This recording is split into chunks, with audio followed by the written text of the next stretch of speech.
कढई मी तापायला ठेवलेली. आपल्याला मशरूम शिजवून घ्यायचे थोडेसे. आधी तूप टाकून घ्यायचे 2 चमचे. तूप नसेल तर तेल टाकलं तरी चालेल. तूप तापायला लागलं की हे मशरूम टाकायचं.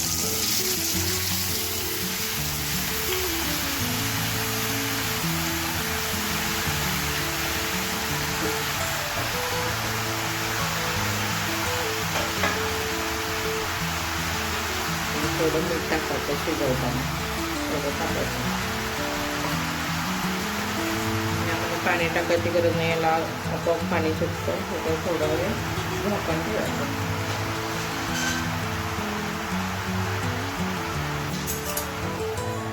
पाणी मी टाकलेलं नाही. मी दाखवते तुम्हाला. याला पाणी सुटतं आपोआप. शिजवून घ्यायचं.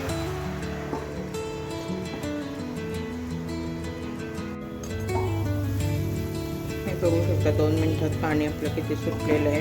मी अजिबात पाणी टाकलेलं नाही आहे. यातच हे 5 ते 7 मिनिटं शिजवून घ्यायचं आपल्याला.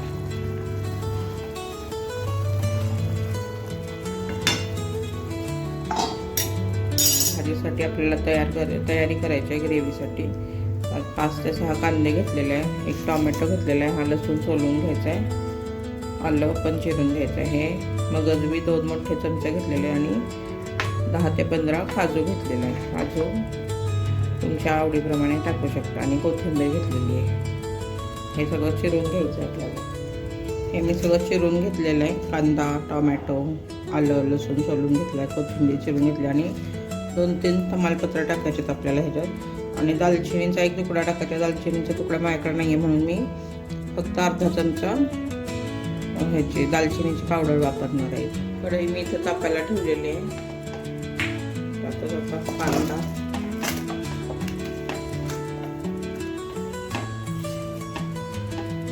आलं, लसूण, टोमॅटो, काजू घेतले ते टाकायचे. आणि मगच मी आणि काजूमुळे ग्रेव्ही आपली जाड होते. त्यामुळे ते टाकायचे. नसतील तर नुसती मगज बी टाकली तरी चालेल. आणि हे चांगलं परतून घ्यायचं आपल्याला. तुमच्याकडे वेळ असेल तर तुम्ही पाण्यात उकळून सुद्धा घेऊ शकता. हे पाण्यात उकळी काढून घ्यायची, चांगलं शिजवून हे, आणि नंतर ग्रेव्ही करायची. त्याची मी आता भाजून घेणार आहे. हे भाजून घेतलं तरी ग्रेव्ही छान होते. तेल टाकायचं थोडंसं.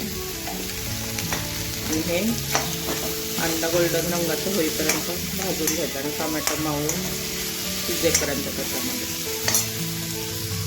मसाला आपला चांगला असा लालसर परतून घ्यायचा. 7 मिनटं मी हा मंद गॅसवर परतून घेतलेला आहे. 7 ते 10 मिनटं परतून घ्या. आणि थंड झाल्यावर मिक्सरला बारीक करून घ्यायचं. एका प्लेटमध्ये काढून थंड करून झाल्यानंतरच मिक्सरला लावून घ्यायचं आपल्याला. मी इथं भाजी फोडणी टाकण्यासाठी कढई तापायला ठेवलेली आहे.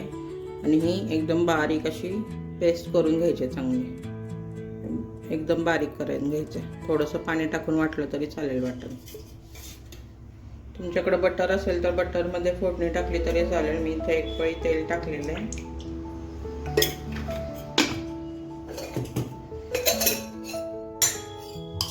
तूप टाकलेलं आहे थोडं.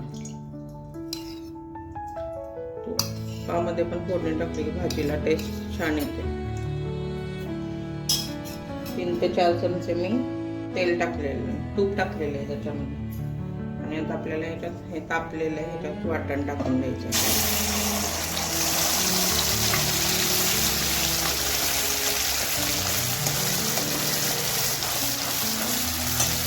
चांगलं परतून घ्यायचं आपल्याला हे वाटण. आणि ह्याच्यातच आपल्याला आता मसाले टाकायचे.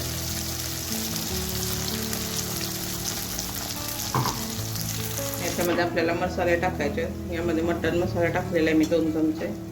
थोडीशी दालचिनी पावडर टाकलेली अर्धा चमचा.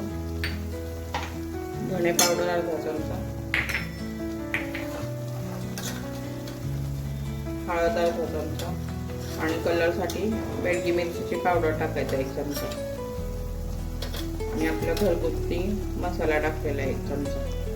हे सगळं चांगलं परतून घ्यायचं याच्यामध्ये तेल सुटेपर्यंत. आपण मसाले आधी भाजून घेऊनच वाटण केलेलं आहे, त्यामुळे जास्त वेळ भाजायची गरज नाही आहे. फक्त मसाले चांगले तेलात परतेपर्यंत आता भाजून घ्यायचे चांगलं. यामध्येच टाकायचं चवीप्रमाणे मीठ आणि हे चांगले परतून झाल्यावर त्यात आपल्याला मशरूम टाकायचं. तेल सुटेपर्यंत आपण परतून घेऊया ते 5 मिनटं. हे बघू शकता आपलं साईडनं तेल सुटलेलं आहे. ते चांगलं परतून झालं आपल्याला याच्यामध्ये मशरूम टाकायचे. मशरूममध्ये आपण आधी मीठ टाकून शिजवून घेतलेलं आहे, त्यामुळे चवीपुरतं मीठ टाकायचं नंतर.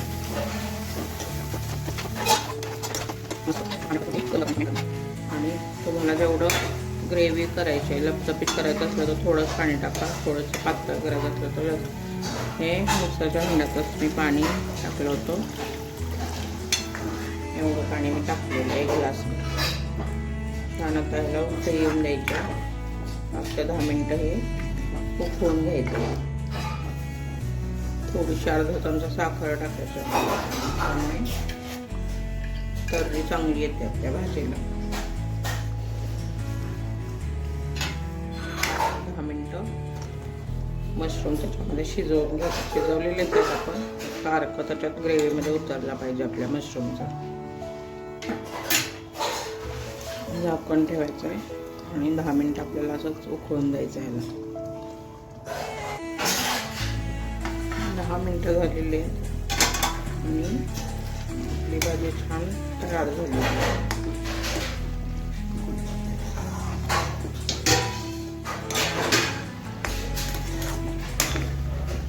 वरून कोथिंबीर टाकायचं आहे गार्निशिंगसाठी.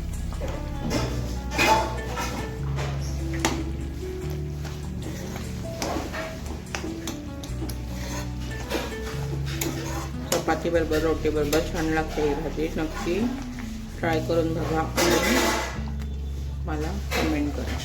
मस्त लागते भाजी.